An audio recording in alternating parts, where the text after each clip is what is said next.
tal? ¿Cómo están ustedes? Muy buenas tardes. Ya es viernes 22 de noviembre, son las 3:30. Soy Chenoa Clermont y aquí comienza Punto Noticias. Y para comenzar a meternos un poco en la actualidad de hoy, vamos a comenzar conversando con Juan Pablo Rojas, el vocero de Deuda Educativa, específicamente sobre este acuerdo al que llegaron el 12 de noviembre el gobierno y la oposición respecto de esta reprogramación a las deudas del CAE que planteó el ministro Briones. Juan Pablo, muy buenas tardes. Muchas gracias por la invitación. Primero que nada, ¿cuántas personas hay ahora en una deuda educativa? Bueno, 2 millones de personas. Ese es el universo de endeudados que hoy día tienen no solamente crédito con aval del Estado, que es el crédito más masivo, que endeudó hoy día, 2019, a 1 millón de jóvenes, sino que también tenemos que recordar los endeudados por el crédito Corfo, el crédito del Fondo Solidario, el crédito fiscal y el antiguo crédito universitario. En total, es una sumatoria que bordea los 2 millones de personas de todas las edades. La gente que tiene crédito fiscal, crédito del Fondo Solidario y crédito universitario pueden bordear incluso los 70 años. Y las problemáticas sociales son a cada una de estas personas que están completando el abanico social hoy día en Chile. ¿Cómo se puede categorizar en simple a los deudores? Hablábamos recién del CAE, también está el crédito Corfo. ¿Cómo funciona esto? A ver, durante 30 años ha existido en Chile una política de endeudamiento, una política de financiamiento de la educación superior en base a la deuda, a endeudar para poder acceder a carreras universitarias que en sí ya son carísimos los aranceles en Chile. Desde cierto tiempo esta parte se empezó a bancarizar el acceso a la educación. Primero con el crédito Corfo, que fue creado en el gobierno de Eduardo Frei, y después bajo el gobierno de Ricardo Lagos, con su ministro Sergio Vidal, crean este nefasto crédito con aval del Estado, en donde se prometía poder abrir el campo, o sea, el acceso a las carreras universitarias a sectores que históricamente no teníamos acceso a la educación superior. Y efectivamente eso fue así. Pero el costo que hoy día, a 13 años de la implementación del crédito con aval del Estado, estamos pagando es totalmente alto. Hay familias empobrecidas, jóvenes que se arrepienten de haber accedido a la educación superior, arrepentidos de haber estudiado. Por eso es que nosotros nos hemos organizado y desde hace 6 años, no, esto no es de ahora, 2013 formamos este movimiento que es un movimiento de endeudados por la educación, en donde de manera constante hemos tratado de poder llegar al Ejecutivo, llegar al gobierno de turno, tanto de Michelle Bachelet como de Sebastián Piñera, para poder explicarles la problemática social en la que nos hemos caído y que estamos viendo hoy día.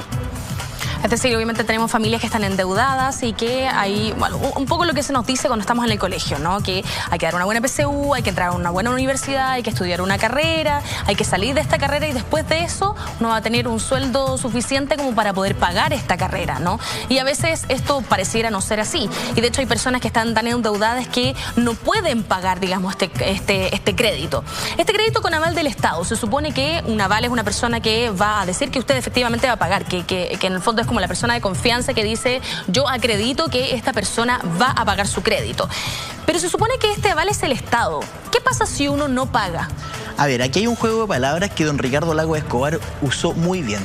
El aval en sí, para nosotros, el Estado es aval del banco, no de la familia, no del estudiante. ¿Qué significa eso? Porque año tras año nosotros vemos en la ley de presupuesto cómo se han destinado cifras multimillonarias para estos 6 bancos que participan de esta licitación, para el solo hecho que estén dentro del mercado del crédito con aval del Estado, para que participen del negocio, para que les sea atractivo. Si el estudiante no paga, es el que se hace cargo pagándole al banco una garantía estatal.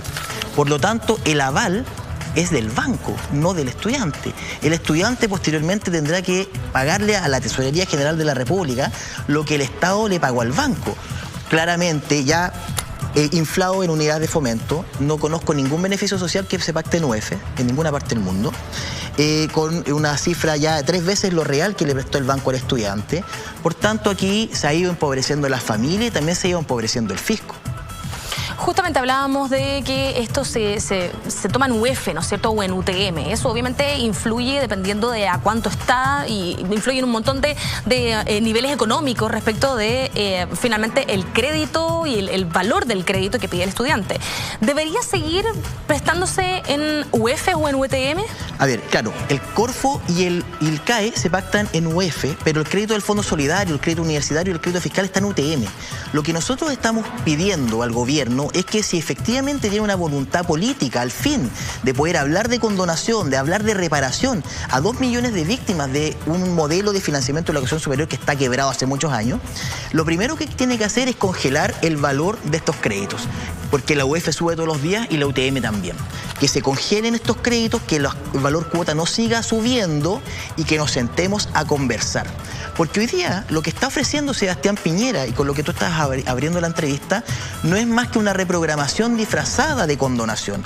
No es la condonación que la gente necesita, no es la condonación que los endeudados necesitamos para salir adelante de problemas sociales. Y sus problemas sociales ocasionados desde dentro del Congreso Nacional, creados por leyes de la República, apoyados por gobiernos de turno. Si ellos hacen eso, nosotros el siguiente paso que queremos dar es conversar con ellos, cosa que lamentablemente la clase política se ha negado a poder realizar. De que sano sería ese ejercicio, que las víctimas de un modelo educacional nefasto como ha existido en Chile durante estos últimos 30 años, se sienten a conversar con quienes hoy día tienen la posibilidad histórica de realizar cambios profundos, fundamentales y necesarios para beneficiar a 2 millones de personas. ¿Creen ustedes que no ha habido voluntad política para juntarse, por ejemplo, con ustedes a conversar? Cuando durante 6 años, personalmente como dirigente y fundador de este movimiento, me he acercado año a año a los ministerios de educación de turno a presentar cartas buscando el diálogo, y estas cartas nunca han sido contestadas, claramente no ha existido la voluntad política. Hoy día, con el levantamiento social importante que tenemos en el país, mágicamente se abren a hablar de condonación. Nosotros felicitamos esto, nos agrada mucho, pero por favor, seamos cautos, porque hemos visto también cómo ha existido, lamentablemente, desde sectores de derecha y también desde la ex nueva mayoría, aprovechamiento político. Salen a hablar de condonación sin hablar con nosotros, no saben cuál condonación necesitan. Condonación y el porqué de la condonación. Lo primero es sentarnos a conversar para que hablemos el mismo idioma. ¿Pero qué es lo que quiere la gente en las calles? Cuando piden condonación del CAE, ¿significa que desaparezca completamente la deuda que la gente tiene por haber estudiado? Mira, ¿sabes qué es lo que quiere la gente? La gente no quiere no pagar. La gente, ¿sabes lo que me dice? Yo quiero pagar lo justo. Cuando el banco te está cobrando 3 veces en lo real, cuando tenemos endeudados que salen al campo laboral con más de 30 millones de pesos que deberle un banco. Y ya que eso es para 20, 30 años más. O sea, los 30 millones de hoy día no van a ser los mismos 30 millones en 15 años más. Claro. Eso ya necesita una condonación de la cifra usurera, además, una condonación de intereses. Necesariamente tiene que haber una condonación. Cuando vemos cómo el Servicio de Impuestos Internos, la Tesorería General de la República, le condona cifras millonarias por evasión de impuestos a mega empresas, creemos que ahora es justo, es correcto, es necesario que se le realice esta condonación a la gente más pobre.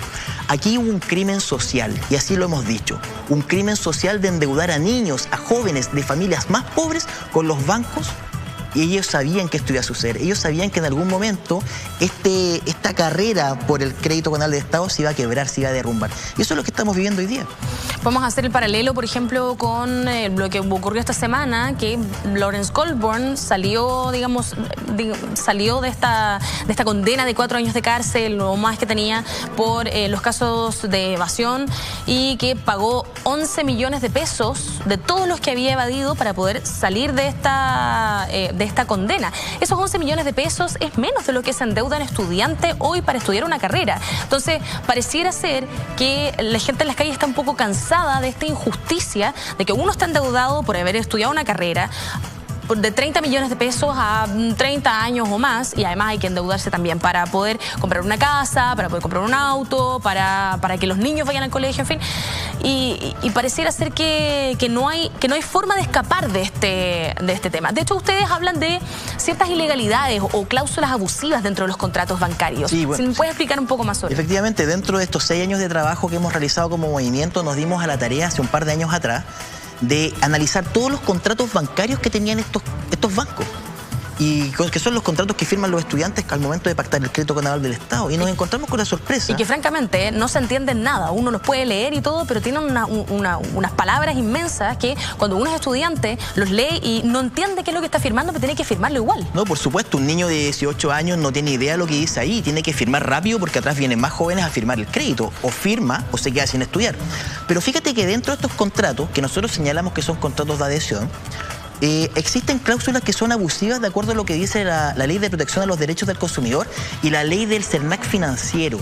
Y dentro de estas cláusulas abusivas, la que nos parece más grave es una cláusula que entrega al banco un mandato en blanco con carácter de irrevocable, algo que la ley de servicios financieros señala que está prohibido dentro de los contratos de adhesión, que permite que el banco llene pagarés por un monto que el estudiante nunca va a conocer hasta el momento que lo demandan en caso de que él deje de pagar.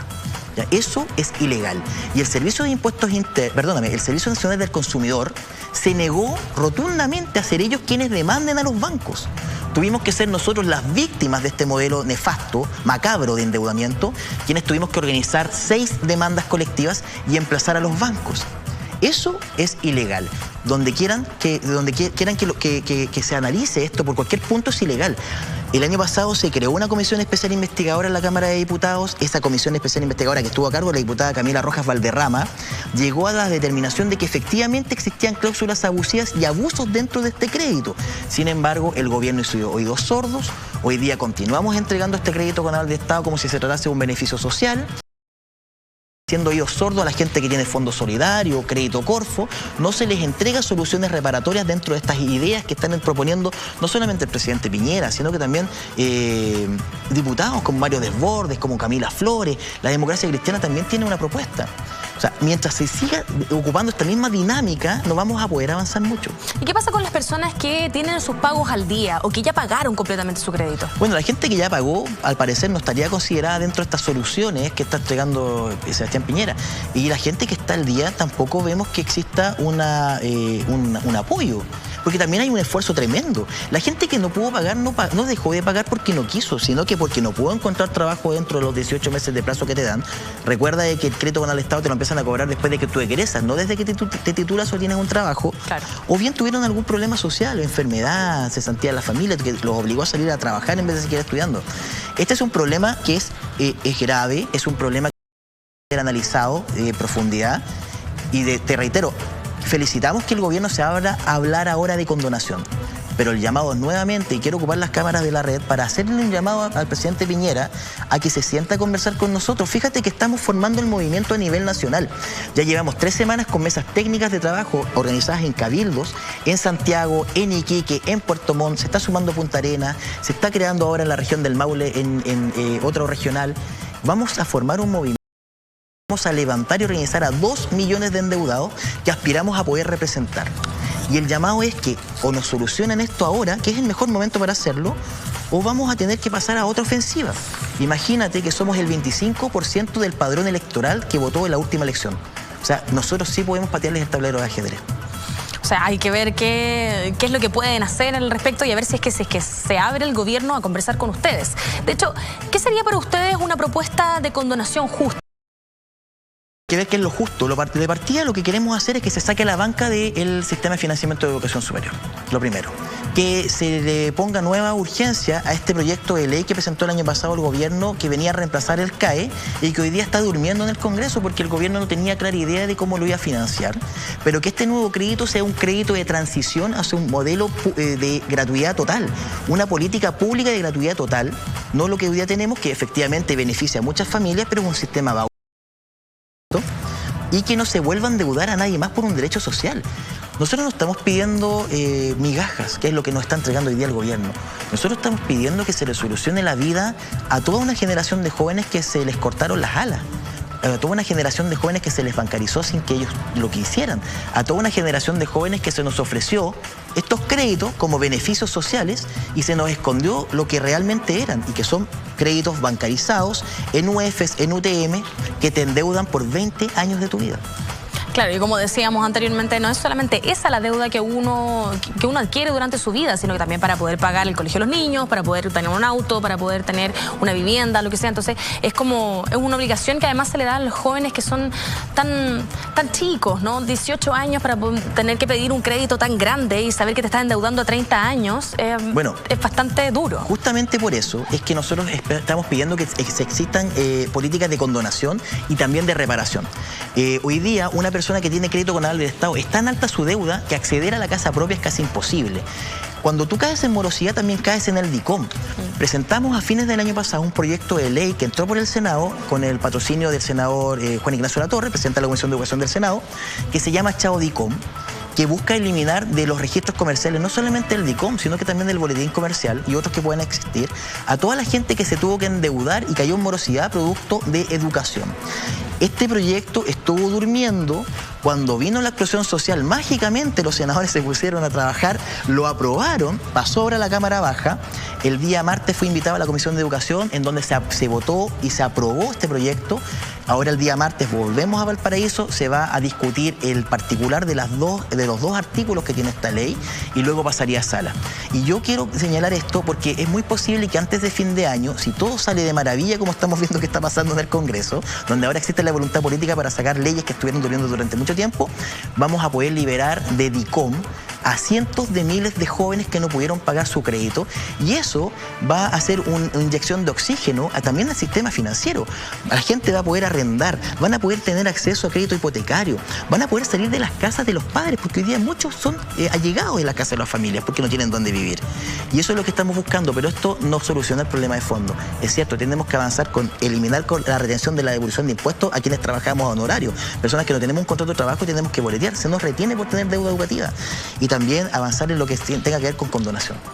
¿Por qué crees que ahora en el Congreso decidieron seguir con esta ley? Porque pareciera ser, por ejemplo, el intendente Guevara, que decía que en ninguna parte había visto ningún tipo de lienzo que dijera que la gente quería mejores pensiones o que querían una condonación en el CAE. ¿Por qué ahora? Bueno, justamente es por eso, porque hoy día la gente en la calle está pidiendo que se termine el crédito canal del Estado, está pidiendo condonación, está pidiendo pensiones dignas, está pidiendo mejorar el sistema de salud público que es nefasto en este país. El intendente sale a señalar esto, que no ha visto en la calle gente que está pidiendo la eliminación del crédito canal del Estado. Nos damos cuenta que tenemos un intendente que de calle no tiene nada, que no tiene idea de la realidad social y que es el mal de muchos políticos. Hoy día, para darle el gusto al señor intendente, a las 4:30 de la tarde nos vamos a reunir en Londres 38 para preparar una colgatón de un lienzo gigante en la Plaza de la Dignidad que dice condonación para todas las deudas de educación. Así que hago la invitación a que si tienes deuda educacional, acude a las 4:30 de la tarde a Londres 38 y luego caminaremos a Plaza Italia. ¿Hace cuánto tiempo que ustedes están tratando de reunirse con el gobierno? 6 años. 6 años. 6 años de incansable trabajo. ¿Y en ese tiempo nunca se les ha respondido para reunirse con ustedes? No, nunca, nunca. Y de hecho, durante estos 6 años también pedimos acceso a la Comisión de Educación y recién el año pasado se nos permitió ir y en ese momento lo aprovechamos con todo. Llevamos todos los antecedentes de las ilegalidades de los bancos, de los abusos, de las infracciones legales que cometen día a día.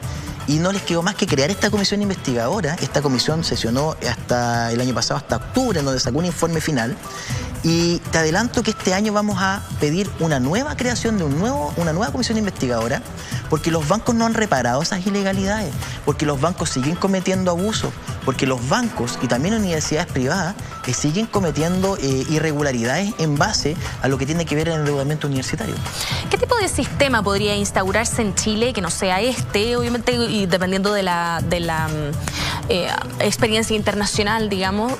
¿Cuál creen ustedes que debería ser el proyecto que debería funcionar para financiar los estudios de los chilenos? Bueno, a nosotros nos gusta mucho un sistema solidario de educación, pero un sistema solidario que venga desde el Estado, que sea el Estado el garante de un derecho social como lo es la educación. Chile ha firmado todos los tratados internacionales habidos y por haber, en donde señala que la educación es un derecho en Chile, pero conocemos muy bien cómo en Chile la educación no es un derecho, es un bien de consumo. Por eso tuvimos que recurrir al Servicio Nacional del Consumidor a buscar ayuda. Eso es lo que tiene que hoy día suceder. Nosotros lo que estamos pidiendo es que la condonación se realice también porque es una política pública que año a año solo genera gasto. El entregar estas cifras multimillonarias a los bancos. Fíjate que desde el año 2006 a la fecha se han entregado 5,3 billones de pesos a los bancos por el CAE. O sea, dinero para una educación gratuita, de calidad y pública, de nivel internacional en Chile existe. Pero le estamos regalando año tras año a los bancos este dinero que viene del pago de nuestros impuestos de manera liviana. Lo que estamos buscando hoy día es que se honre lo que dice incluso la Constitución. Y eso es lo que vamos a seguir trabajando incansablemente hasta que se logre. Bueno, estamos con Juan Pablo Rojas, él es vocero de Deuda Educativa. ¿Alguna reflexión final respecto de lo que está pasando en Chile? Mira, la reflexión final es que nuevamente queda patente que quien no se levanta, quien no grita, quien no alega, quien no protesta, no consigue nada. Nosotros estamos muy contentos del levantamiento social que se está generando en Chile. Estamos contentos también de la voluntad política que se está viendo para, al parecer, ojalá esperamos sea honesta, pero la verdad es que no les creemos mucho. Por eso queremos sentarnos a verlos a los ojos. No queremos que nos sigan notificando por la prensa de planes de condonación. No queremos que construyan planes de condonación o de reparación de víctimas entre ellos mismos. Tienen que juntarse a conversar con las víctimas de un modelo nefasto de financiamiento de la educación superior. Crímenes sociales, y esos crímenes sociales tienen que ser reparados por quienes mismos los crearon, que son diputados, senadores, ministerios de educación y también el presidente de la República. Bueno, te agradecemos, Juan Pablo Rojas, vocero de Deuda Educativa, por haber estado con nosotros. Muchas gracias a ustedes, muy amable. Nosotros vamos a revisar las noticias más importantes de esta semana y del día de hoy con un panel político, pero antes vamos a un buen consejo.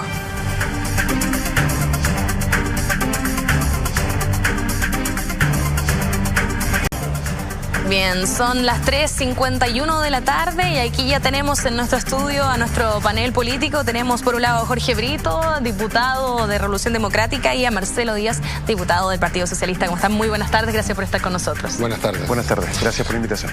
Muchas gracias por estar con nosotros. Vamos a empezar, vamos a ir en orden, digamos. Primero vamos a hablar del implacable informe de Amnistía Internacional y de todas las repercusiones que esto ha tenido dentro del país. Evidentemente, Amnistía entregó este categórico informe en el que se decía que las Fuerzas Armadas, de hecho tengo por acá la frase, dice: los carabineros han realizado ataques generalizados contra la población usando la fuerza de manera innecesaria y excesiva con la intención de dañar y castigar a aquellas personas que valientemente continúan en las calles.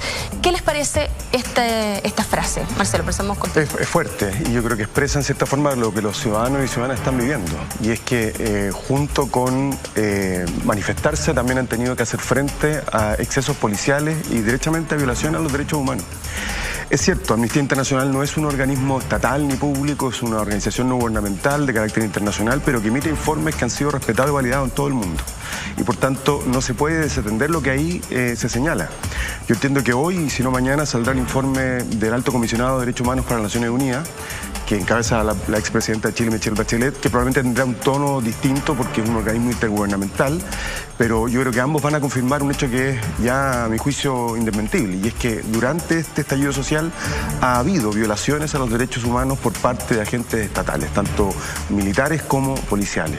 En la Cámara hemos constituido una comisión investigadora, entiendo que ambos estamos en esa misma comisión, y también vamos a tener que investigar aquello, pero esto es un hecho indesmentible, por tanto yo creo que el Estado va a tener que asumir la responsabilidad civil, la responsabilidad política, pero también la responsabilidad penal en los derechos humanos. Bueno, Amnistía Internacional hizo este informe en base, decían ellos, a videos en redes sociales, a las cifras del Instituto Nacional de Derechos Humanos. Entonces, hablaban de 287 personas con lesiones oculares, esto según el Colegio Médico. Entonces, pareciera extraño que el gobierno no quiera decir que esto es efectivo, ¿no? ¿Qué le parece?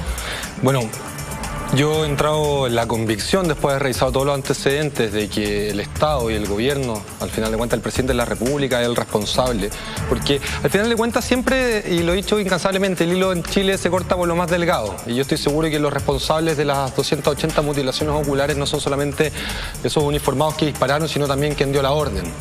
Pero eso va por una arista, pero yo también quiero poner otra arista, porque a veces vemos números y pareciera que no tienen rostro. Recién se mostraban en las imágenes de fondo cómo apaleaba Carabineros a adultos, niños. Eso fue en Valparaíso, fue a pasos de donde yo vivo. Carabineros dijo que era para evitar un saqueo. Eso es mentira. Arriba de esa subida, que es subida a Ecuador, Hierbas Buenas en Valparaíso, no hay ningún supermercado. Ahí lo estamos viendo en pantalla. No hay ningún supermercado ahí arriba, no hay ningún local comercial, no había riesgo de saqueo. Carabineros se estaba entreteniendo, apaleando a la gente, y en ese mismo momento una amiga nuestra, Valentina, que le envió un saludo, perdió el 90% de la vista a uno de sus ojos, producto de un balín de Carabineros. Valentina, al igual que todos los que están ahí pueden ver en las imágenes, no estaba realizando delito alguno. Y si hubiera estado realizando delito, Carabineros debe detener y no juzgar, porque para juzgar están los tribunales.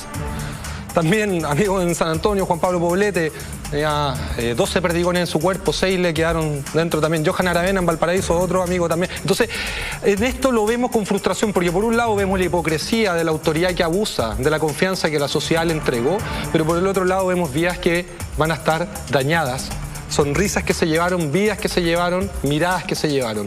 Y esto tiene nombre y apellido responsable, el presidente Sebastián Piñera, razón por la cual yo soy uno de los firmantes de la acusación constitucional que estamos defendiendo en la Cámara de Diputados y que esperamos que avance lo más posible, porque creo que para que nunca más sea real no debemos normalizar este nivel de abuso, y para que el proceso constituyente, que es algo creo que puede ser bastante bueno y que va a avanzar, no puede venir manchado con la sangre de estos compatriotas que han debido soportar las más brutales agresiones por parte de la policía que debía defenderlo. En eso se compone todo esto. Yo creo que es un poco desesperante ver las declaraciones actuales de las autoridades, de Carabineros, porque pareciera que todavía no entienden el daño que han provocado.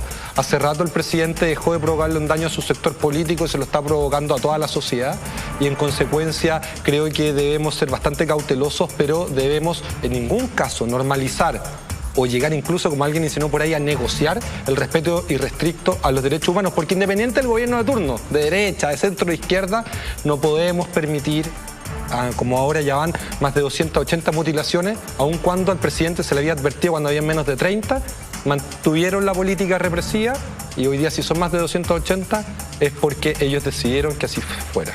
Bueno, justamente hablaba de que pareciera que no están entendiendo lo que esto significa, ¿verdad? De hecho, el comunicado que sacó en conjunto las Fuerzas Armadas dice lo siguiente: declaran rechazar categóricamente las afirmaciones del informe que señalan que habría existido una política de ataques generalizados contra manifestantes. La denuncia de Amnistía Internacional no contiene ninguna prueba directa o indirecta de una orden, un acuerdo o siquiera una insinuación de las Fuerzas Armadas en este sentido. Por el contrario, su actuación fue requerida por el presidente de la República en sus capacidades constitucionales.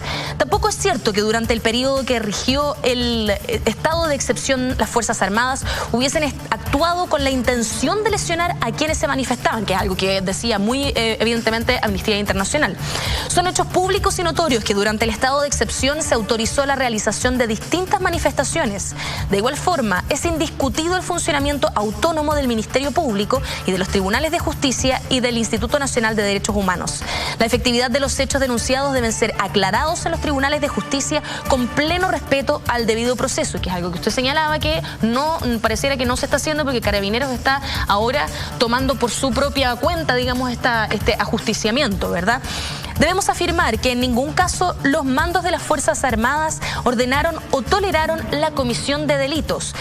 Y yo recuerdo que cuando salió ese video, nosotros estábamos haciendo Punto Noticias con mi compañera Ignacia Rocha y tratábamos de explicarnos por qué, en qué contexto alguien podría justificar esto que estaba ocurriendo.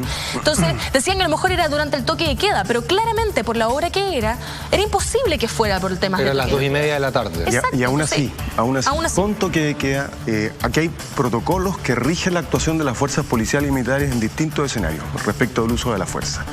Y aquí se violaron todos los protocolos, pero yo me quiero referir a esta declaración, porque efectivamente hay elementos de la declaración que son muy ciertos. Hay Ministerio Público, hay Tribunal de Justicia, van a tener que probarse estos hechos que se denuncian. Todo eso es muy cierto, pero la declaración en sí a mí me parece un acto completamente grave, porque supone, primero, coordinación entre los altos mandos de las Fuerzas Armadas. Segundo, la emisión de una opinión que a mi juicio es política, en Fuerzas Armadas que son esencialmente obedientes y no deliberantes. Justamente. Por más que aparezca el ministro Alberto Espina después de decir que esa declaración cuenta con el respaldo del gobierno. Si las Fuerzas Armadas querían decir algo, que debió haber hablado era el gobierno a través del ministro de Defensa, no las Fuerzas Armadas. Insisto, hay elementos de lo que dicen los comandantes en jefe o las Fuerzas Armadas en esa declaración que son, por cierto, muy razonables. Nadie puede pretender que aquí no haya investigaciones, tiene que haberla. Y yo creo que hay una cosa que además la humanidad ha ganado. No bastan solamente las responsabilidades políticas cuando hay violación de derechos humanos. Tienen que haber responsabilidades penales. Eso es lo que hemos ido ganando como humanidad, porque antes ni siquiera habían juicios en los países donde se violaban los derechos humanos. De hecho, se dictaban leyes de amnistía, como en el caso de Chile. Se avanzó en la jurisdicción internacional, se creó una Corte Penal Internacional, entre otras cosas para que las violaciones de derechos humanos se persiguieran penalmente en cualquier lugar y en cualquier época, y se declararon inamnistiables e imprescriptibles. Por tanto, tiene que haber sanción penal. Y para eso tiene que haber investigación. Pero emitir un comunicado de esta naturaleza con los membretes de las tres Fuerzas Armadas supone una coordinación que a mi juicio es improcedente en un Estado de Derecho. Y yo creo que el gobierno, más que avalar o darle cobertura institucional a esta declaración, lo que tiene que hacer es pedirle a las Fuerzas Armadas que pongan todos los antecedentes precisamente por el Ministerio Público para que se investiguen y en el caso en que se hayan cometido violaciones de derechos humanos se apliquen las sanciones que corresponden. Eso es lo que tiene que hacer el Estado en su conjunto y las Fuerzas Armadas en particular. Jorge, ¿cómo se entiende este comunicado de las Fuerzas Armadas en su conjunto? Yo no lo entiendo, razón por la cual como presidente de la Comisión de Defensa de la Cámara de Diputados cité para el próximo martes a la Comisión de Defensa al ministro Ospina y a los comandantes en jefe de las Fuerzas Armadas. No lo entendemos porque yo creo que en parte el Estado de Derecho y la democracia al realizar este tipo de juicios políticos. Como bien dijo Marcelo, por Constitución las Fuerzas Armadas son obedientes y no deliberantes. Si no les acomoda la Constitución, entonces que lo digan de esa manera también. Pero lo que hoy día tenemos acá y los resultados son evidentes. Hay muertes, hay heridos, hay mutilaciones y en consecuencia los responsables van a tener que responder ante la justicia. Y probablemente lo que no le gustó mucho al informe de Amnistía Internacional es que van a tener que juzgar también a los mandos. Ahora bien, llama mucho la atención la hipocresía del gobierno. Este gobierno estuvimos revisando por lo menos en 5 oportunidades, citaba a Amnistía Internacional para realizar duros juicios políticos en torno a la realidad de otros países latinoamericanos. Sin embargo, cuando el mismo organismo internacional cuestiona al Estado de Chile y a este gobierno en particular, ellos dicen, no, ahora Amnistía Internacional no nos conviene. Yo creo que hay una utilización evidente y llama mucho la atención realmente. O sea, una cosa es lo que ha pasado el último mes, pero otra cosa es lo que tiene que pasar los próximos 2 años. Y si los 2 años vamos a estar con este nivel de hipocresía, si los 2 años que vienen, el momento constituyente, que puede ser una oportunidad muy buena para construir un nuevo modelo de desarrollo, una nueva convivencia respetuosa al medio ambiente, de las minorías, intercultural, si vamos a avanzar en eso, es imposible avanzar si tenemos instituciones de orden y seguridad y Fuerzas Armadas que prácticamente ponen en duda la democracia y el Estado de Derecho. Nosotros acá necesitamos avanzar todas y todos. Chile es lo suficientemente grande como para que todos vamos bastante bien y en ese entendido yo espero que las altas autoridades muestren un nivel de empatía un poco mayor, porque parte de la indignación pasa por las autoridades que emiten juicios en torno a la ciudadanía o a la realidad que es evidente para muchos y que gozan de total impunidad, como pasó con los ministros cuando ninguneaban a la gente, como pasa con algunos parlamentarios, como pasa con el presidente cuando le declaró la guerra a la sociedad que lo eligió a él. En consecuencia, espero que recapaciten. El día martes los vamos a tener dando sus explicaciones correspondientes y esperemos que las autoridades que vengan, porque yo creo que va a haber harta rotación de autoridades, en especial dentro de Carabineros, para la nueva policía que necesitamos, vengan con un compromiso y con una disposición distinta. Bueno, justamente antes de pasar, digamos, a este respaldo que le dieron el ministro de Defensa y la vocera de Gobierno, quiero referirme a un punto que dice al final de la declaración de las Fuerzas Armadas. Dice: los soldados, marinos y aviadores se sienten orgullosos de la confianza depositada por los chilenos a través de la historia y están comprometidos con su seguridad y bienestar. ¿Qué va a pasar con las relaciones entre la gente y las Fuerzas Armadas después de una declaración como esta? Y ya pensando que en el contexto histórico ya hay un quiebre, digamos, entre la relación de la ciudadanía con las Fuerzas Armadas y con las fuerzas de orden. No, yo creo que hay claramente un deterioro severo de la confianza, entre otras cosas porque yo creo que estamos viviendo 2 fenómenos. Hay un fenómeno que tiene que ver con manifestaciones ciudadanas pacíficas que terminan con mutilados, con heridos, con baleados en el sentido de los balines, los perdigones, pero también efectivamente hay hechos de violencia. Ayer nosotros somos diputados por el mismo distrito, ayer hubo hechos de violencia muy grave en Valparaíso, muy grave en San Antonio, y uno ve una dicotomía, ve a Carabineros reprimiendo manifestaciones pacíficas y no los ve conteniendo los saqueos, ni los actos de delincuencia, porque y en eso tenemos que ser bien categóricos también. Aquí ha habido una articulación también de grupos que desatan violencia. Y que nada tienen que ver con las reivindicaciones sociales ni con la lucha social de un pueblo que despertó y que nos pide y nos exige construir la paz de un país distinto, un país más justo. Pero esto va a requerir también un largo proceso de reconstrucción de confianza, pero también una revisión muy profunda, algo que el propio presidente había anunciado en campaña, y pensando en la seguridad ciudadana. Ahora tenemos que volver a repensar cómo se están formando nuestras instituciones uniformadas y policiales en materia de derechos humanos. Esto es muy grave. Hoy día hubo una declaración muy grave del general Albacete. Tiene un apellido, el jefe italiano. Enrique Basaletti. Que a mí me recordó a las declaraciones del general Lee cuando hablaba de que hay que extirpar el cáncer marxista, porque habló de la quimioterapia a propósito de células buenas y células malas, y me parece a mí que son el tipo de juicios, porque no es la frase la desafortunada, que sin duda también lo es, sino que es la mirada que hay detrás. Es decir, estoy combatiendo un enemigo y para combatir ese enemigo, primero enemigo, paso a llevar, o sea, hay daño colateral. Es una lógica muy de guerra. Y es precisamente lo que no tiene que ocurrir. Es otra lógica que debiese imperar en las Fuerzas Armadas y en especial en Carabineros. Sí, justamente vamos a entrar en eso, pero antes quiero preguntar si se puede reponer Fuerzas Armadas y Carabineros de esta relación que parece que se cortó y que sigue deteriorándose aún más con este tipo de declaraciones. Bueno, van a pasar por un momento constituyente. Y en el momento constituyente, en el proceso constituyente vamos a tener que definir qué instituciones queremos para el Chile democrático del siglo XXI. Yo creo, y trabajando harto, fui presidente de la investigadora del Ejército, ahora en la Comisión de Defensa, que las Fuerzas Armadas que necesitamos no tienen que estar ni por sobre ni por debajo de la sociedad, sino que en la sociedad. Yo creo que hay personas ahí que les motiva un profundo patriotismo, pero no se puede defender una sociedad que no se conoce. En consecuencia, ellos deben entender a esta sociedad que despertó, a esta sociedad que se manifiesta, que quieren tener parte de las garantías que ellos tienen dentro de su vida.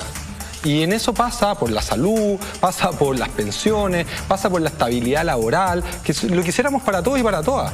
No es la única forma de ser patriota el vestir de uniforme, pero al mismo tiempo yo creo que hoy día necesitamos instituciones que se apeguen a un proyecto de país y creo que es una discusión pendiente. Se había avanzado bastante, creo yo, en hacer que las Fuerzas Armadas no se sintieran patrimonio de un puro sector político. Pero el presidente Piñera y la derecha en especial, escondiéndose detrás de las Fuerzas Armadas, escondiéndose detrás de los policías, lo que han hecho es dañar profundamente esa confianza entre la sociedad y estas instituciones que tienen una responsabilidad tremenda, porque al igual que a los políticos, a los militares, la sociedad les paga el sueldo y los militares tienen armas financiadas por toda la sociedad, y yo creo que nunca la sociedad que pagaba sus contribuciones pensó en que esas armas le podían apuntar de frente y podían en muchos casos dejarlos ciegos. ¿Me permites un comentario? Sí. Voy a partir de una anécdota a esta altura. El 18 de octubre, cuando estallan estas movilizaciones, yo estaba en la oficina del general Mario Rosa, reunido con él, con dirigentes de Chorrillos, Miraflores, Placilla y Peñuela de nuestro distrito, pidiéndole mejoras en las condiciones de seguridad ciudadana de estos sectores de Viña del Mar y Valparaíso. Nos comentó en esa oportunidad, por ejemplo, que habían traído refuerzos policiales de Valparaíso para hacer frente a las manifestaciones. En ese momento eran solamente los saltos de los torniquetes del metro. Y lo que los vecinos le decían, ¿no? Muy masiva, había muchos vecinos, es que querían más apoyo, el general Rosa se comprometió, en fin, un montón de compromisos que evidentemente eran muy importantes para los vecinos. O sea, es una institución que es clave en la vida cotidiana de las personas. Y mientras escuchaba a Jorge, estoy completamente de acuerdo con lo que él dice, también pienso que probablemente Carabineros, a diferencia de otras ramas de las Fuerzas Armadas, tiene dos distinciones. Primero, sus remuneraciones son bastante bajas en general. Y segundo, son una fuerza uniformada que tiene un contacto más cotidiano, más permanente con la comunidad. Yo recuerdo, obviamente no voy a decir quién, pero me escribió a mí la esposa a un carabinero cuando empezaron las movilizaciones. Y me decía, ellos no quieren estar en la calle, no quieren estar haciendo esto, pero están haciéndolo. Y lo están haciendo entre otras cosas porque hay debilidades estructurales en la formación del mando. Esta imagen del Cerro Valparaíso, con carabineros apaleando a personas que van bajando caminando, no tiene ninguna justificación. Eso tiene que ver con formación. Y ahí la responsabilidad es del mando, de sus escuelas matrices, es de lo que le han inculcado a alguien que tiene la responsabilidad de cuidar el orden público, pero hacerlo respetando los derechos humanos, los derechos de las personas. Y me permite, yo creo que hay dos alternativas ahí. O el gobierno asume su responsabilidad, porque ellos son constitucionalmente los responsables del actuar de Carabineros, o bien admite que no tiene control sobre la institución. No se me ocurre otra posibilidad. O son responsables del daño que le han hecho a la sociedad, o bien tiene que decir y transparentarle a todo Chile. Carabineros se está mandando solo y el gobierno se lava las manos. Pero que digan algo. Yo creo que Carabineros no ha solucionado ningún problema social al cual se le ha mandado. En la zona de Hualmapu, el conflicto entre el Estado chileno y el pueblo nación mapuche no se ha solucionado con Carabineros. Cuando pusieron a los carabineros en las estaciones del metro, cuando comenzaba esto, ¿qué pasó? Se agravó la situación. Los problemas sociales, los problemas políticos no se solucionan con la fuerza policial y este gobierno Yo pensaba que ya se le había acabado el tiempo para andar escondido detrás de policías y militares, y al parecer quiere mantener esta idea y insistir en la salida autoritaria, y nosotros no vamos a claudicar con todas nuestras diferencias en la salida democrática por el proceso constituyente y justicia para todos los casos de violación a los derechos humanos. Bueno, ambos apuntaban tanto a mensajes que se ha enviado de parte del gobierno respecto a este respaldo, por ejemplo, que hizo el ministro Espina a esta declaración de las Fuerzas Armadas, y también usted, Marcelo, apuntó a algo importante, que es el tema de la formación. Resulta ser que, como estamos viendo ahí en pantalla, hace pocos minutos el ministro Blumel dijo que quería adelantar el egreso de las escuelas de carabineros y de la Policía de Investigaciones para que hubiera más efectivos en la calle. Eso significa a lo mejor que van a tener que adelantar ciertos cursos, que van a tener que sacar a algunos oficiales que seguramente tal vez no van a haber terminado, me imagino yo, a lo mejor no van a haber terminado completamente su formación, y ellos van a tener que estar en la calle para poder respaldar esta presencia policial. Vamos a conversar sobre esto después de este buen consejo.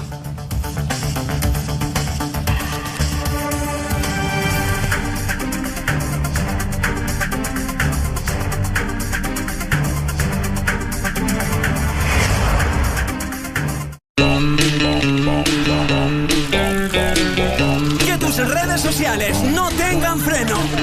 Pórtate a WOM con un plan de 25 gigas por 12.990. Con redes sociales libres y para siempre. Estar de tu lado nos importa. WOM, nadie te da más. Vámonos, mi negro, que hay que trabajar. La historia de una niña que perdió su familia. Mi niña Victoria.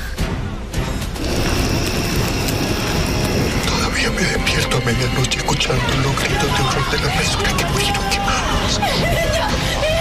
Yo no pude matar a esa niña. Pues hay que encontrar a esa niña conocida. Ay, ¿por qué te dejes? Sí, ¿cómo no? El verdadero peligro son los negros. Liberar a su pueblo. Ahora vas a viajar en barco y tú estás para allá. El padre Octavio dice que ha crecido como una salvaje. No me pienso ir para América como una don nadie, sino como toda una señora marquesa. Y convertirse en leyenda. Yo soy Victoria, Victoria Quintero, y vengo a recuperar lo que es mío. Porque la sangre tiene el mismo color. La Esclava Blanca, lunes a viernes, 21 horas.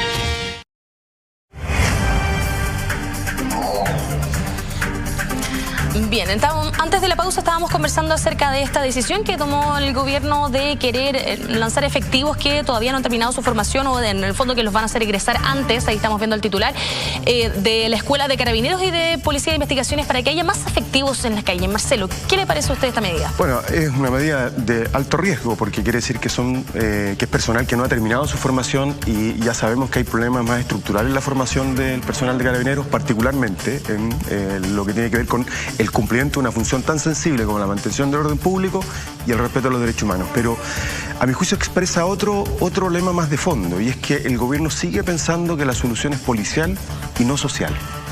Y así como fuimos capaces de ponernos de acuerdo en un esfuerzo muy complejo para encontrar una salida al proceso constituyente, de encauzarlo, de darle una ruta al proceso constituyente, debiésemos dar también con sentido de urgencia una respuesta a la demanda social. Creo que esa es la verdad, lo que hay que acelerar, y no el egreso de personal que a lo mejor no está suficientemente capacitado para hacer frente a una situación que está desbordada. Si eso es verdad, en las calles cuando la gente se moviliza o los hechos de violencia están desbordados. Y es difícil que Guerrero esté en condiciones de hacerle frente con el personal que tiene hoy día, por eso es que buscan más personal. Pero la pregunta es, ¿ese personal está capacitado para hacerle frente? Vamos a tener más o menos hechos de violaciones a los derechos humanos que los que hemos tenido, aumentando ese personal que no tiene toda su formación completa. Entonces yo creo que el gobierno lo que debiese acelerar es un paquete de medidas sociales o un pacto social en diálogo. Yo escuchaba aquí al presidente de deudores educativos, de educación. Ese es el diálogo que tenemos que tener, eso es lo que tenemos que tratar de acordar, resolver. ¿Cómo respondemos a las demandas más sentidas de los chilenos hoy para que la respuesta sea social y no policial?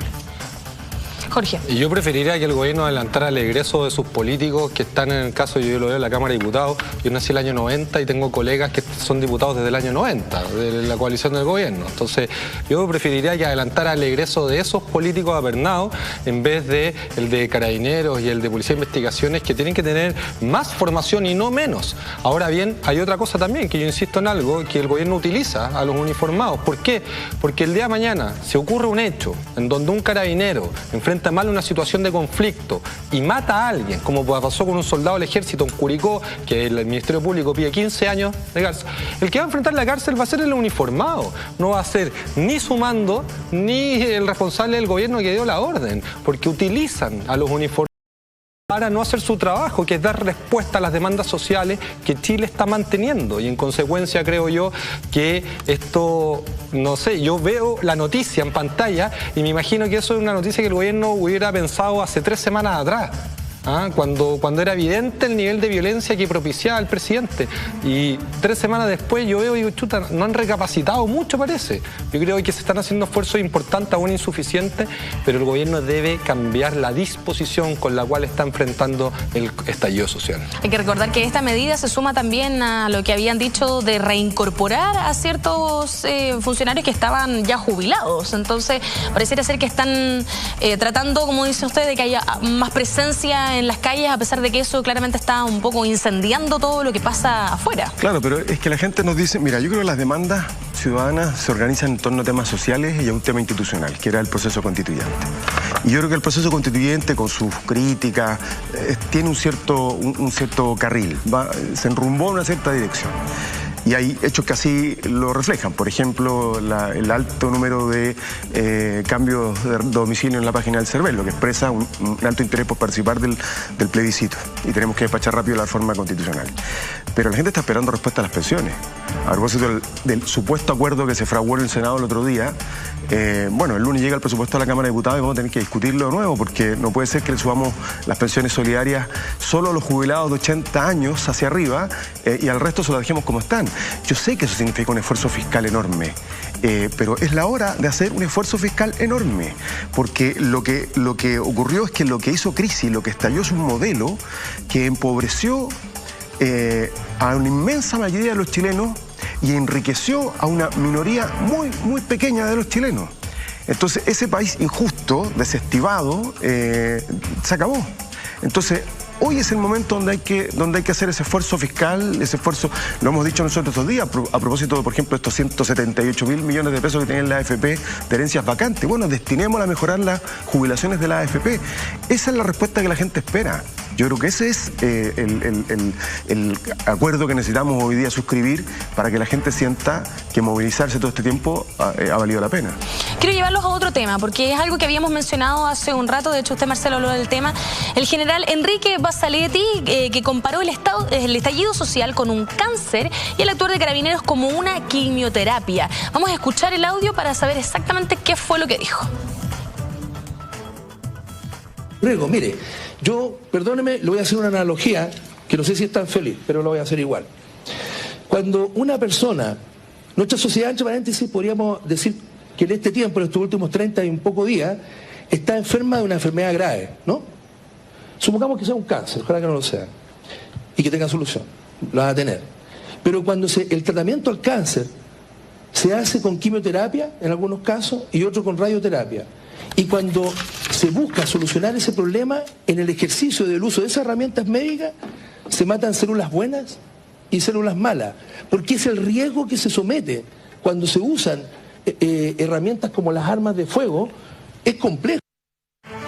Marcelo, usted esbozaba un poco su opinión acerca del audio, pero si nos puede elaborar un poco más acerca de lo que acaba de escuchar. Primero te decía que me hizo esta conexión con las declaraciones del general Lee cuando hablaba de que hay que extirpar el cáncer marxista, pero además creo que es una pésima analogía porque trasunta una mirada, una lógica de guerra. Entonces, como estamos enfrentando una guerra, va a haber daño colateral, que es una lógica muy propia de la terminología militar, que la lleva a la analogía médica, pero es la misma interpretación. Esto de cuando hay uso de armas, perdónenme si ellos han incumplido los protocolos, disparando a la gente de frente y a la altura del rostro, no están cumpliendo con su función, están incumpliendo con las normas que regulan el uso de esas mismas armas, pero además hay hecho más grave, que hayan suspendido la utilización de estos perdigones, estos balines, porque tienen dudas sobre su componente, porque confían en un proveedor, pero lo ha hecho después de más de 220 personas mutiladas. Denota un nivel de incompetencia institucional de la máxima gravedad, porque esas vistas perdidas, esas personas dañadas, no van a ser reparadas porque ellos determinen hoy día suspender el uso de los balines. Entonces yo creo que expresa una mirada muy equivocada de cómo debe cumplir su función Carabineros. Yo creo que este general claramente hizo una pésima analogía, pero además expresa una mirada muy de lógica de guerra, que es lo que nos tiene donde estamos. Y que en realidad era un poco el discurso del presidente durante la primera semana del estallido. Jorge, ¿qué opinión le merece? Creo que la persona que está detrás de este general, porque detrás de todo uniforme hay una persona que está muy dañada emocionalmente. No me quiero ni imaginar cómo son sus relaciones y sus dinámicas sociales con su entorno, pero creo que una persona está muy dañada, y una persona dañada no puede ni portar armas, ni menos estar a cargo de la seguridad o de una institución que porta muchas armas. Creo que hay personas como él y como el director general de Carabineros que va a llegar un momento en el cual van a tener que asumir sus responsabilidades. Presentamos un proyecto de ley la semana pasada para poder acusar constitucionalmente al director general de Carabineros. Se puede acusar a los de las Fuerzas Armadas, pero no al de Carabineros. Valga para hoja. Hoy día tenemos una confianza que creo que ellos han mal utilizado y que la han utilizado para dañar a la gente y al mismo tiempo para proteger a un gobierno incompetente. En consecuencia, creo yo que sus palabras son bastante violentas. Y para lo que viene, espero que no hayan generales como el general Basaletti en la institución de Carabineros, porque yo insisto algo, o sea, nos genera angustia la violencia, todas las imágenes en redes sociales de la violencia policial, la violencia que también grupos específicos han llevado adelante, pero también nos genera esperanza el proceso constituyente que se está comenzando a dibujar. Y en consecuencia, en ese momento constituyente, vamos a tener que definir qué policía queremos. Y yo quisiera una policía mucho más preocupada de proteger a las personas y no de proteger ni la propiedad privada a unos pocos, ni a un gobierno incompetente como el actual. Bueno, estos no son los únicos dichos que han causado polémica durante el día de hoy. En entrevista con Radio ADN, la ministra de Transportes, Gloria Hutt, dijo lo siguiente: no le había tomado el peso hasta que lo pensé. El metro es tan gravitante en la vida de la ciudad que si cierra más temprano, la ciudad entera cierra más temprano también. Esto además es también se puede tal vez conectar un poco con lo que ella decía de los 30 pesos, que jamás pensó que iba a causar todo este estallido social. Que piense más las cosas, que piense más, si es ministra, por favor, es ministra. Cuando usted trabaja en cualquier tienda del retail y atiende mal a alguien, tiene un libro de reclamo, llega su jefe después y ¿qué pasa? Le pegan llamado de atención. Si es de nuevo, ¿qué hacen? Lo echan. ¿Por qué las autoridades públicas pareciera que fueran intocables? O sea, dice, ahora que lo pensé, por favor, ahora que lo pensé.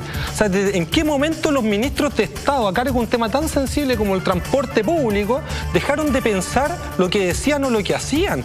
Probablemente sea porque ministra no ha necesitado de transporte público. Yo quiero recordar que todo Chile pide tener metro, pero hay un sector, en un barrio, en un lugar de este país, en donde cuando les anunciaron el metro salieron a protestar en contra. Probablemente sea el mismo barrio que habita la ministra, en el cual no entienden el valor del transporte público, porque los países desarrollados no son aquellos en los cuales todos tienen un auto, son aquellos en los cuales todos sus ciudadanos, independiente del nivel de ingreso, utilizan el transporte público. En consecuencia, yo espero que la ministra comience a pensar más lo que dice y lo que hace, porque lo que esconde atrás, creo yo, es el desinterés en torno a que lo público funcione. Y creo que este gobierno está rodeado y está cooptado por intereses privados. En consecuencia, este momento y todo este interés de muchas personas que están hoy día preocupadas de lo que hacen los políticos, lo que hacen los gobiernos, los canales de televisión, todo es bastante bueno porque la sociedad había perdido poder y lo ha recuperado. y no puede volver la sociedad a encerrarse a sus casas, porque de lo contrario vamos a volver a esa normalidad que nos invita el presidente Piñera, que es justamente la normalidad a la cual no queremos regresar. Marcelo. A ver, yo... Claro, es cierto lo que dice Jorge, ¿no? Que la ministra de Transporte no tenga conciencia de la importancia y la trascendencia que tiene el metro para el funcionamiento de la región que reúne al mayor número de habitantes. Insólito. Y además se ha dicho en reiteradas ocasiones que en realidad la planificación urbana tal vez de Santiago necesita de que haya una conexión a través del servicio de transporte público. Así es, todas las grandes ciudades se estructuran en torno al sistema de metro, de tren subterráneo. Y claro, resulta insólito, ¿no? Es como si el ministro de Salud dijera no tengo conciencia, no tenía conciencia de la importancia del sistema público de salud de los hospitales hasta que lo pensé. Pero también, para mirarlo desde el otro lado, yo creo que es una expresión, un símbolo de lo que nos está pasando, ¿no? De lo que nos está pasando a quienes tenemos responsabilidades públicas. Porque todos tenemos alguna responsabilidad, uno más que otro. Jorge es bastante más joven que yo, lamentablemente para mí. A pesar, por ejemplo, que yo siempre lo digo, el primer proyecto de Asamblea Constituyente que se está discutiendo lo presenté yo en el 2006 cuando subí la primera vez como diputado. O sea, siempre hemos querido cambiar la Constitución, no pudimos, pero tenemos responsabilidad. Yo fui parte del gobierno de la Unión Mayoría, fui ministro, intentamos... Estábamos demandando nosotros las calles, era dirigente secundario el 2006 y estábamos demandando las calles aquello. Así es. Y fui ministro y me tocó encabezar el proceso constituyente, en el gobierno de la presidenta Bachelet, pero yo creo que hoy hay un punto de inflexión. Yo tampoco me gusta la idea de volver a la normalidad, porque volver a la normalidad significa que las cosas no han cambiado y las cosas tienen que cambiar. Hay cosas que están empezando a tener ese punto de inflexión. Pero también siento la angustia de las personas de querer que las movilizaciones tengan su centro en las demandas y no en la violencia. Y eso requiere un grado de asunción de responsabilidad, incluso como el de la ministra Hatt. Incluso, de decir una frase como esta, que es insólita para el ministro de Transporte, pero prefiero que la diga y saber que hoy día tiene otra conciencia respecto de su propia responsabilidad, aunque resulte insólito. Como un poco le abrió los ojos tal vez todo este tema de las movilizaciones. Como a todos nosotros, como a muchos chilenos y chilenas. Fíjate que el otro día cuando votamos la rebaja de la dieta parlamentaria, que quiero decir que fue unánime por primera vez, pero cuando votamos hace un año un proyecto de acuerdo, solo la oposición votó a favor de la rebaja de la dieta parlamentaria. Esta vez todos votamos a favor de la rebaja de la dieta parlamentaria. No, y nos ninguneaban. Nos decían que éramos cabros chicos del Frente Amplio, que promovíamos este proyecto y que no teníamos, incluso un parlamentario dijo, no tienen ex esposas que financiar. Con ese nivel de violencia también en el discurso. Bueno, esta vez lo votamos todos a favor. Y porque es un símbolo. No porque a nadie le guste bajarse el sueldo, pero era un símbolo de los privilegios abusivos. Por eso es que había que dar una señal. Una señora nos decía en un programa de televisión, bueno, es que con eso se pueden financiar las pensiones básicas solidarias. La verdad, no. Es un monto muy menor del presupuesto del Estado y no alcanza a cubrir ni 10 pesos del aumento de las pensiones. Pero es un símbolo de los privilegios abusivos, de esta brecha entre los que más tienen y los que menos tienen. Y haberla votado a favor, habernos rebajado la dieta, la dieta es lo mismo que el sueldo, también la gente se confunde con eso, es algo un poquito en la línea de la ministra Hatt, de decir, pucha, sí, hemos sido partícipes de la construcción de una sociedad profundamente desigual, profundamente inequitativa, que hizo estallido. Yo igual ahí hago una distinción en parte, porque siento de repente hartas contradicciones en mí, porque digo... Como todos estos días, yo creo. Como todos estos días, pero digo, mira, no me puedo hacer responsable del modelo actual. Porque creo que somos parte de una generación que prácticamente desde la adolescencia venimos marchando y ganándonos el agua al guanaco, las lacrimógenas, las comisarías, las fuerzas especiales. O sea, de verdad, no me puedo hacer responsable. Somos aquellos que perdemos la mayoría de las votaciones dentro del Congreso y que hace un mes, gracias a que Chile despertó, hemos comenzado a ganar. Somos aquellos que decimos con claridad no más AFP.